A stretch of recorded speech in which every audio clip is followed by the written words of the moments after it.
Hello সবাইকে, কেমন আছো তোমার সবাই? আজ হচ্ছে রবীন্দ্র মেলা স্পেশাল। আমার ভাইয়ের কিন্তু আছে একটু প্রোগ্রাম, তো সেই কারণে আমি আর মা যাচ্ছি এখন রবীন্দ্র সদন। মানে আমরা সবাই একসাথেই যাব। অলরেডি আমি অনেক লেট করে ফেলেছি, তো চলো তাড়াতাড়ি যাই। আর ভাইও কিন্তু আমার জন্য ওয়েট করছে। তো এই যে আমার ভাই, কাকিমা আর মা, আমরা কিন্তু এখন যাব টোটো করতে। মানে টোটো করে সোজা চলে এসেছি কিন্তু রবীন্দ্র সদন। আর দেখো রবীন্দ্র সদনটা কত সুন্দর মতন সাজিয়েছে। এখন কিন্তু চলছে রবীন্দ্র জয়ন্তী স্পেশাল রবীন্দ্র মেলা। আমার রবীন্দ্র জয়ন্তীর দিন থেকেই প্রচণ্ড পরিমাণে যেতে ইচ্ছে করছিল যে রবীন্দ্র সদনে একটু প্রোগ্রাম দেখতে যাওয়ার জন্য। তো ফাইনালি আজকে কিন্তু এসে গেছি রবীন্দ্র মেলা স্পেশাল।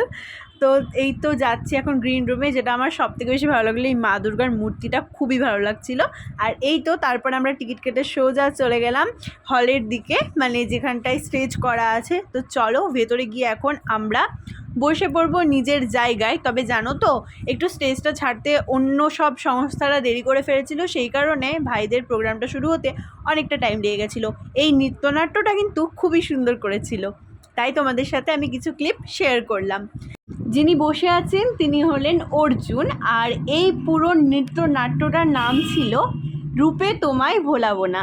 এটার পরেই কিন্তু শুরু হয়ে গেছে দেখো আমাদের ভাইয়ের নাচটা। আর তারপরে না এই ছোটো ছোটো বোনদেরও নাচ ছিল। এই বোনটাকে কিন্তু আমি চিনি, মানে একটা ছোট বোন হয়। তারপর আমরা বাড়ি যাচ্ছিলাম, তখনই অল্প অল্প বৃষ্টি কিন্তু শুরু হয়ে গেছিলো। দেখা হচ্ছে তোমাদের সাথে অন্য একটা ব্লগে। Bye bye.